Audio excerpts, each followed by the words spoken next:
وفي القرآن المجيد بعد أعوذ بالله من الشيطان الرجيم بفضل بسم الله الرحمن الرحيم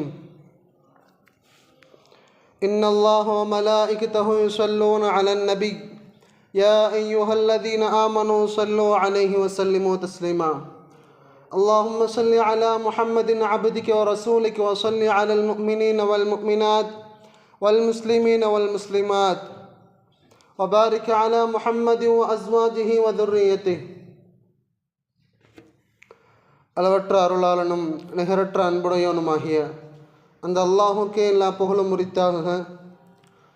அகிலத்திற்கு ஒரு அருட்பிளம்பாய் இந்த அவனியிலே வந்துதித்த எம்பெருமானார் ரசூலே கரீம் ஸல்லல்லாஹு அலைஹி வஸல்லம் அன்னவர்களின் மீதும் அன்னவர்களின் சுன்னத்துகளை தங்களது வாழ்க்கையிலே பேணி பின்பற்றி வாழ்ந்த உத்தம சத்திய சஹாபாக்கள், தாபியன்கள், தபா தாபியன்கள், நாதாக்கள், ஷுஹதாக்கள், இவ்வுலகிலே வாழ்ந்து கொண்டிருக்கக்கூடிய அனைத்து நல்லடியார்கள் மீதும் இந்த மஜ்லிஸிலே அமர்ந்திருக்கக்கூடிய இன்னும் அல்லாஹுடைய நாட்டத்தின் பெயரால் அமரவிருக்கக்கூடிய நம் அனைவர்கள் மீதும் அல்லாஹுடைய சாந்தியும் சமாதானமும் என்றென்றும் நின்று நிலவட்டுமாக.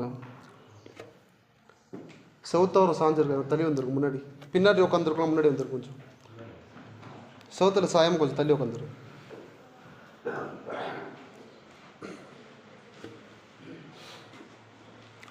அல்ஹம்துலில்லாஹ், அல்லாஹுடைய மாபெரும் கிருபையால் இன்று ஜும்ஆவுடைய நாள். ரமதானுக்கு பிறகு நாம் இரண்டாவது ஜும்ஆவை சந்தித்திருக்கின்றோம். கண்ணியத்திற்குரிய அல்லாஹ்வுடையவர்களே, இந்த ரமதானுக்கு பிறகு ஒட்டுமொத்த இஸ்லாமிய உம்மத்தும் கவனம் செலுத்தக்கூடிய ஒரு விஷயம், கவனம் செலுத்த வேண்டிய ஒரு விஷயம் என்றால் அது நம்முடைய பிள்ளைகளை பற்றி தான். நம்முடைய வீட்டுகளில் இருக்கக்கூடிய பிள்ளைகள், நம்முடைய பேரப்பிள்ளைகள், நம்முடைய வருங்காலங்கள், அவர்களுடைய விஷயத்தை கவனிக்கக்கூடிய நேரம் இது. காரணம், ரமதானுடைய மாதங்களிலே பல்வேறு இடங்களிலே பொதுவாக மதரசாக்கள், மக்தபு மதரசாக்கள் போன்றவைகள் நிறுத்தப்பட்டிருக்கும். அதற்கு பிறகு ரமலானுடைய அமல்களுக்கெல்லாம் பிறகு நாம் அதிகம் கவனம் செலுத்த வேண்டிய விஷயம் நம்முடைய பிள்ளைகளுடைய விஷயத்தில்தான். நம்முடைய பிள்ளைகளும் நாம் சம்பாதித்திருக்கக்கூடிய சம்பாத்தியமும் நம்மிடத்திலே இருக்கக்கூடிய நமக்கான சொத்து தான் என்றாலும் அவற்றை நாம் எப்படி வேண்டுமானாலும் உபயோகப்படுத்திக் கொள்ளலாம் என்று அல்ல.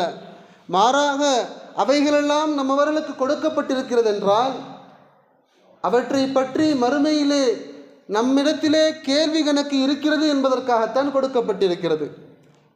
அல்லாஹு தஆலா மறுமையிலே கேட்பான், உன்னுடைய பொருளாதாரத்தை எவ்வாறு சம்பாதித்தாய், எவ்வாறு செலவழித்தாய், உன்னுடைய பிள்ளைகளை எவ்வாறு வளர்த்தாய் என்பது போன்ற நம்முடைய பொறுப்பில் இருக்கக்கூடிய பொருளாதாரமாக இருந்தாலும் சரி, நம்முடைய பிள்ளை செல்வமாக இருந்தாலும் சரி, அனைத்தை பற்றியும் அல்லாஹு தஆலா கண்டிப்பாக கேட்பான்.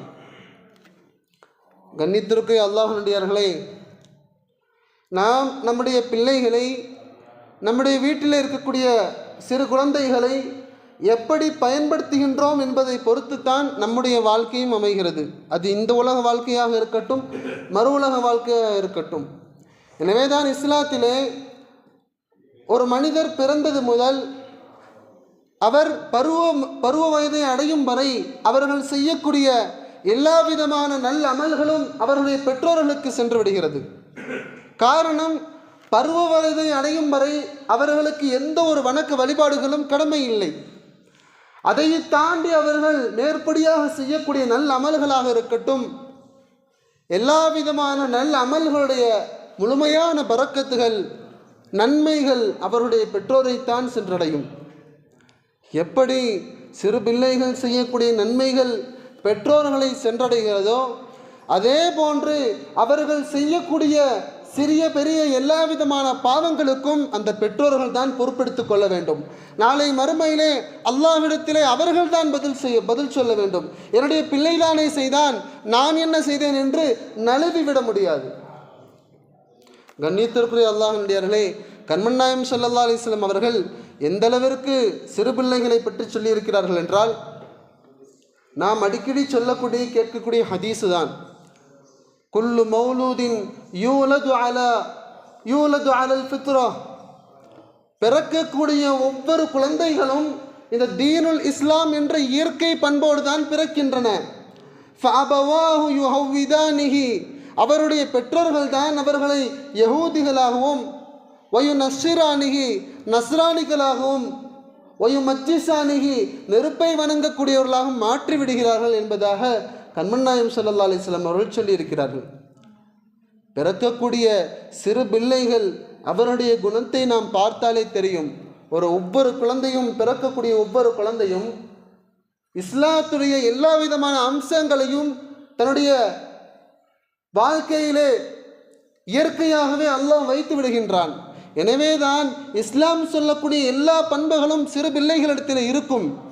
ஆனால் நாம் அந்த பிள்ளைகளை வளர்க்கக்கூடிய வளர்ப்பின் காரணமாக அவர்களுடைய குணநலங்களும் அவர்களுடைய வருங்காலத்துடைய வாழ்க்கையும் மாறிவிடுகின்றன. அவர்கள் இழிவுக்குரியவர்களாகவும் அவர்கள் மிகப்பெரிய புகழுக்குரியவர்களாகவும் ஆகுவதற்கு நாம் தான் காரணம். கண்ணியத்திற்குரிய அல்லாஹ்வினடியார்களே, எனவேதான் கண்மன் நாயகம் ஸல்லல்லாஹு அலைஹி வஸல்லம் அவர்கள் சிறு பிள்ளைகளை அவருடைய சிறு வயதிலிருந்தே வணக்க வழிபாடுகளிலே கவனம் செலுத்த கட்டளையிட்டு இருக்கிறார்கள். முரு அவுலாதக்கும் பிஸ்ஸலா, உங்களுடைய சிறு பிள்ளைகளை தொழுகும்படி ஏவுங்கள். வஹும் அப்னாஉ சப்அ சினீன், அவர்கள் 7 வயதை அடையும் பொழுது அவர்களை தொழும்படி கட்டளையிடுங்கள், ஏவுங்கள். அவர்களை பள்ளிக்கு அனுப்பிவிடுங்கள். மக்தபு மதரசாக்களிலே சென்று அவர்களை தொழுகும்படி ஏவுங்கள் என்றாலே தொழுகைக்கூடிய அதை சார்ந்த எல்லா விதமான வணக்கங்களுடைய கல்வியையும் கற்பதுதானே நோக்கம். வெறுமனே தொழும்படி ஏவுங்கள் என்றால் தொழுது விட்டால் முடிந்து விட்டது, ருகூ சுஜூத் செய்து விட்டால் அவருடைய கடமை முடிந்து விட்டது, நான் இந்த ஹதீஸுக்கு தோதுவாக அமல் செய்து விட்டேன் என்பது கருத்தல்ல. மாறாக தொழும்படி ஏவுங்கள் என்றால் தொழுகையை கற்றுக் கொடுங்கள், தொழுகையை பழக்கப்படுத்துங்கள். அந்த குழந்தையை இப்பொழுதிருந்தே 7 வயதிலிருந்தே தொழுகையாளியாக மாற்றுங்கள் என்பதுதான் கண்மன் நாயகம் ஸல்லல்லாஹு அலைஹி வஸல்லமுடைய அசல் நோக்கமாக இருக்கிறது. அதற்கு அடுத்தபடியாக கண்மன் நாயகம் ஸல்லல்லாஹு அலைஹி வஸல்லம் அவர்கள் ஒரு படி மேலாக சென்று சொன்னார்கள், வத்ரிபூஹும் அலைஹா வஹும் அப்னாஉ 10 சினீன், அவர்கள் 10 வயதை அடைந்தும் கூட தொழுகையுடைய ஈடுபாடு இல்லாதவர்களாக, தொழுகையை சரியான முறையிலே கற்றுக்கொள்ளாதவர்களாக, இஸ்லாத்துடைய சட்டத்திட்டங்களை, அடிப்படை சட்டத்திட்டங்களை அறியாதவர்களாக இருந்தார்கள் என்றால் வத்ரிபூஹும், அவர்களை அடித்தாவது தொழுவையுங்கள் என்பதாக எப்பொழுது சொன்னார்கள்? அவர்களுக்கு தொழுகை கடமை இல்லை. பிறகு ஏன் கண்மன் நாயகம் ஸல்லல்லாஹு அலைஹி வஸல்லம் அவர்கள் சிறு பிள்ளைகளை அடிக்கும்படி ஏவி இருக்கிறார்கள் என்றால், நாம் இந்த வயதிலே என்ன விஷயங்களை கற்றுக் கொடுக்கின்றோமோ, என்ன விதமான பழக்க வழக்கங்களை கற்றுக் கொடுக்கின்றோமோ அவைதான் பிற்காலத்தில் அவர்களுடைய வாழ்க்கையிலே நிலைத்திருக்கும் என்பதுதான். இன்று சிறு பிள்ளைகளுடைய கைகளிலே, எல்லா சிறு பிள்ளைகளுடைய கைகளிலேயும் மொபைல் ஃபோன்களை பார்க்கின்றோம். அவர்களை சர்வசாதாரணமாக பெற்றோர்கள் மொபைல் ஃபோனுக்கு பழக்கப்படுத்தக்கூடிய ஒரு பழக்கங்களை நாம் பார்த்து கொண்டுதான் இருக்கின்றோம். இப்படி சிறுபிள்ளையிலிருந்தே வணக்க வழிபாடுகளில் ஆர்வம் இல்லாமல் அனாச்சாரமான அல்லாஹ்வுடைய திக்ரை விட்டும் அல்லாஹ்வுடைய நினைவை விட்டும் பாரதூரமான காரியங்களில் ஈடுபடக்கூடிய குழந்தை பிற்காலத்தில் எப்படி தொழுகையிலே மன அச்சமுடைய மன ஓர்மையுடைய ஒரு குழந்தைகளாக வருவார்கள், ஒரு சமுதாயமாக வருவார்கள். வெறுமனே நாம் செல்லக்கூடிய பெருநாள் தொழுகைக்காக செல்லும் பொழுது ஊர்வலத்திலே பல ஊர்களிலே இருக்கக்கூடிய நடைமுறை, ஈட்டு முனை நீட்டினாலும் ஈமானை இழக்க மாட்டோம். இவைகள் எல்லாம் ஒரு சடங்காக மாறிவிட்டன என்பதுதான் உண்மை. இன்றைய காலத்தில் இருக்கக்கூடிய வாலிபர்களிடத்தில் எந்த அளவிற்கு ஈமான் இருக்கிறது? நபியை பற்றி அவதூறாக பேசினால் வரக்கூடிய கோபம், நான் இந்த நேரத்து தொழுகையை விட்டுவிட்டேனே என்ற விஷயத்திலே ஏன் வருவதில்லை? காரணம் அவர்களை அந்த விஷயத்திலே பழக்கப்படுத்தவில்லை என்பதுதான் நிதர்சன உண்மை. கண்ணியத்திற்குரிய அல்லாஹ்வினுடையவர்களே, எனவேதான் நபிமார்கள் தங்களுக்காக மட்டும் துஆ செய்யவில்லை, தங்களுடைய ஒட்டுமொத்த சந்ததியினர்களும் இந்த தீனுல் இஸ்லாத்திலே நிலைத்திருக்க வேண்டும் என்பதற்காக ஒவ்வொரு நேரமும் துஆ செய்யக்கூடியவர்களாக இருந்தார்கள். இப்ராஹிம் அலைஹிஸ்ஸலாம் அவர்கள் செய்யக்கூடிய துஆவை அல்லாஹ் தஆலா இவ்வாறு சொல்லி காண்பிப்பான். ரப்பி ஜஅல்னி முகீமஸ் ஸலாத்தி வ மின் ذُرِّيَّتِي, யா அல்லாஹ், என்னையும் என்னுடைய சந்ததியினர்களையும் தொழுகையை நிலைநாட்டக்கூடியவர்களாக ஆக்கி வைப்பாயாக என்பதாக தனக்கு மட்டும் தீனுல் இஸ்லாம் வேண்டும் என்றோ அல்லது தான் மற்றும் வணக்க வழிபாடுகளை மூழ்கிவிட வேண்டும் என்பதாக இப்ராஹிம் அலைஹிஸ்ஸலாம் அவர்கள் கேட்கவில்லை. எந்த ஒரு நபிமார்களும் கேட்கவில்லை. மாறாக அவர்கள் கேட்டதெல்லாம் தனக்கு எப்படி கேட்டார்களோ அதே போன்றுதான் தன்னுடைய சந்ததியினர்களுக்கும் கேட்டார்கள். கண்ணியத்திற்குரிய அல்லாஹ்வுடையவர்களே, வெறுமனே நாம் குழந்தை வளர்ப்பு என்றாலே நம்மில் எல்லோரும் நினைத்து கொண்டிருக்கிறது அவர்களை ஆரோக்கியமான முறையிலே வளர்க்க வேண்டும், அவர்களுக்கு பிற்காலத்தில் எந்த ஒரு சிரமமும் இல்லாமல் வாழ்வதற்கான படிப்பு அறிவை, உலகம் சார்ந்த அறிவை கொடுத்து விட வேண்டும், அவர்களுக்கான செல்வாக்கை கொடுத்து விட வேண்டும், அவர்களுக்கான பதவி பலத்தை கொடுத்து விட வேண்டும், அவர்களுக்கான கண்ணியத்தை கொடுத்து விட வேண்டும் என்று அதற்கான உலகம் சார்ந்த ஏற்பாடுகளை நாம் மூழ்கி இருக்கக்கூடிய நாம் உண்மையான பிள்ளை வளர்ப்பு என்றால், குழந்தை வளர்ப்பு என்றால் அவர்களுக்கான நற்குணத்தை கொடுக்க வேண்டும், அவர்களுக்கான தீனுல் இஸ்லாத்துடைய கல்வியை கொடுக்க வேண்டும். ஒரு மனிதனுடைய நற்குணம் எப்பொழுது சீர்பெறும், அவனுடைய பழக்க வழக்கங்கள், அவனுடைய நடைமுறைகள் எப்பொழுது சீராக ஆகும், அவனுக்கு எப்பொழுது நாம் இஸ்லாத்தை கற்றுக் கொடுக்கின்றோமோ, எப்பொழுது கண்மணி நாயகம் ஸல்லல்லாஹு அலைஹி வஸல்லம் அவர்களுடைய நடைமுறைகளை பற்றி சொல்லிக் கொடுக்கின்றோமோ அப்பொழுதுதான் அந்த குழந்தைகள் நபி அவருடைய சுன்னத்தை பிற்காலத்தில் பின்பற்றக்கூடிய வாலிபர்களாக வருவார்களே தவிர வெறுமனே பொருளாதாரத்தையோ அல்லது காசு பணத்தையோ அல்லது படிப்பறிவையோ, உலகம் சார்ந்த படிப்பறிவை மற்றும் படிப்பையும் பட்டங்களையும் கொடுப்பதின் காரணமாக அவர்கள் நற்குணமுடையவர்களாக ஆக மாட்டார்கள் என்பதை நாம் உணர கடமைப்பட்டிருக்கின்றோம். கண்ணியத்திற்குரிய அல்லாஹ்வினர்களே, அல்லாஹு தஆலா எத்தனையோ நபிமார்களுக்கு அவர்களை சீர்படுத்துவதற்கு முன்பாக அவர்களுக்கான எல்லா விதமான கல்வி ஞானத்தையும் கொடுத்திருக்கின்றான். வஅல்லம ஆதமல் அஸ்மாஅ குல்லஹா, ஆதம் அலைஹிஸ்ஸலாம் அவர்களுக்கு எல்லா விதமான ஞானங்களையும் கொடுத்தான். ஹதரத் மூசா அலைஹிஸ்ஸலாம் அவர்களுக்கு ஹித்ர் அலைஹிஸ்ஸலாம் அவர்களிடம் சென்று கல்வி ஞானத்தை கற்றுக்கொள்ளும்படி கட்டளையிட்டான்.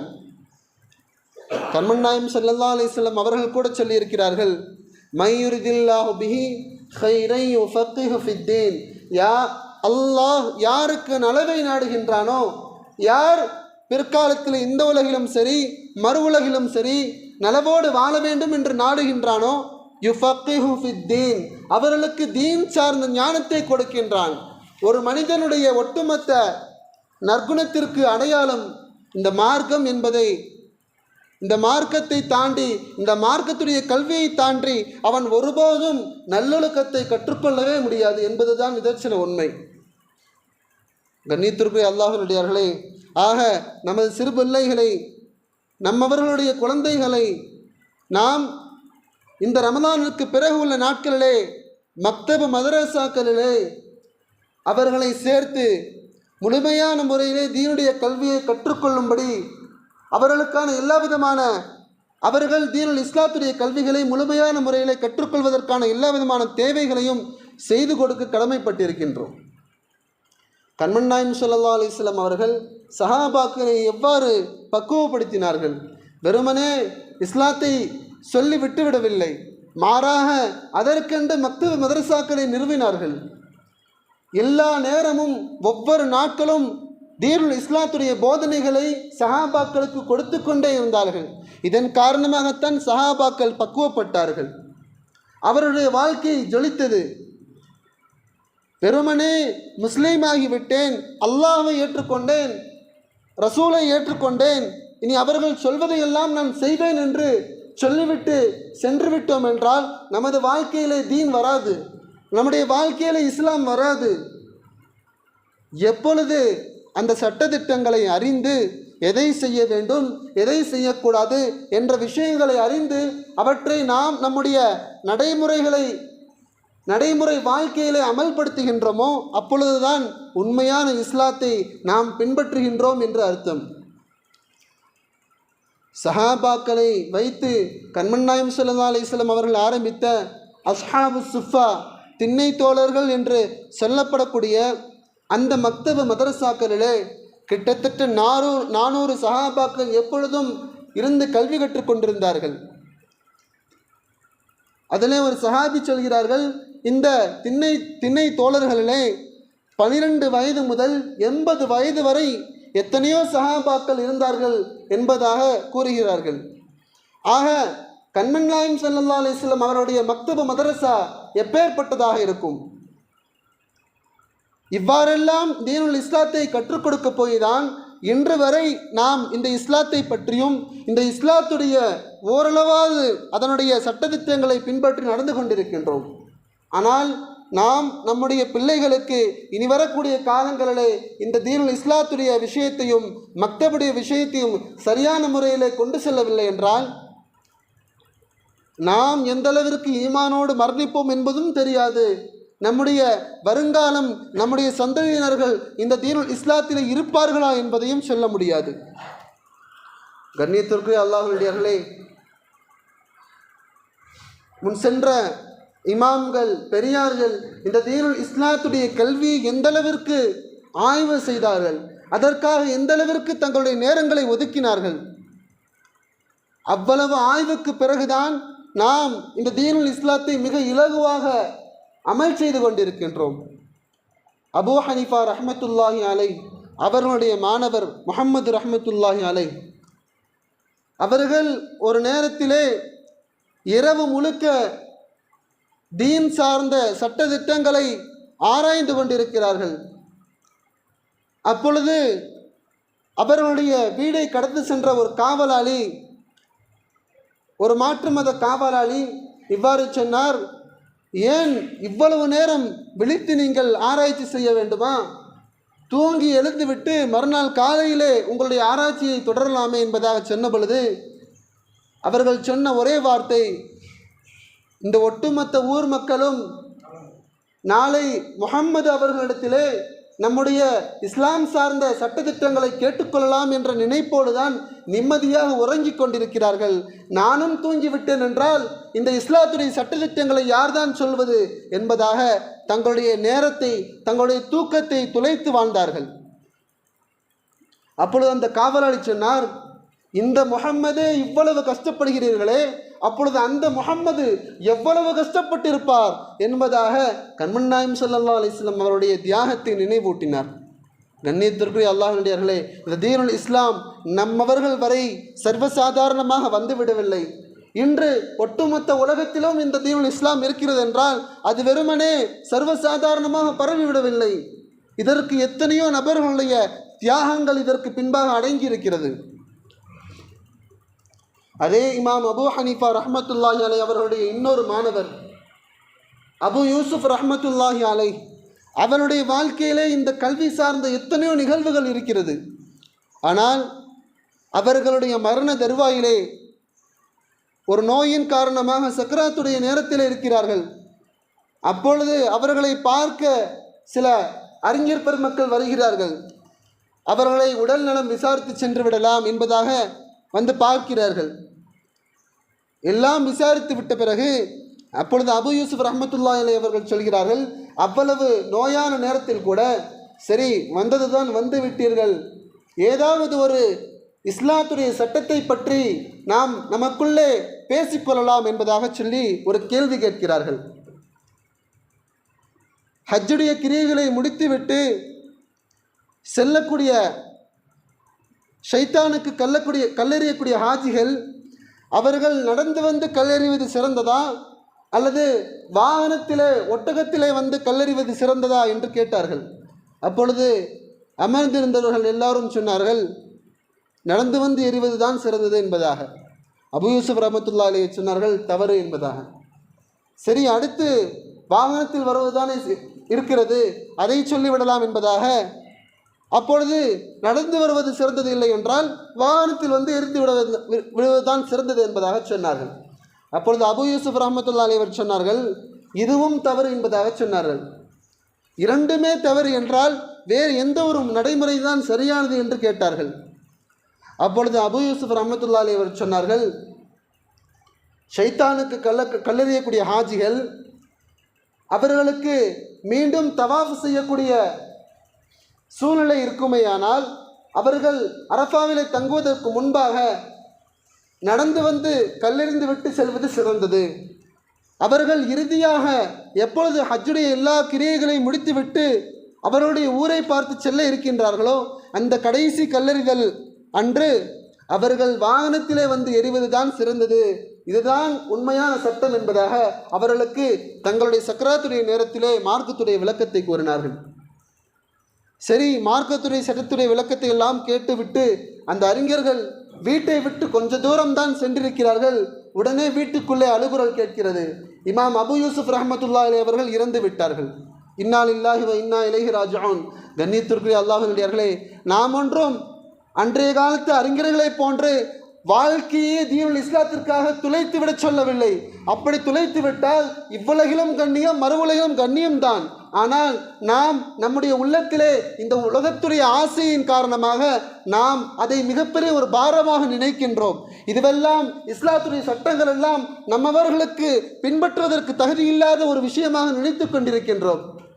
இன்றைய காலத்தில் கூட மதரசாக்களிலே ஓதக்கூடிய எத்தனையோ ஆலிம்கள் அவர்கள் சிறு பிராயத்திலிருந்து அவருடைய பெற்றோர்களை அவருடைய உற்றார் உறவினர்களை விட்டுவிட்டு வெகு தூரத்திலே சென்று மார்க்கத்துடைய கல்விகளை கற்றுக்கொள்கிறார்கள் அல்லவா?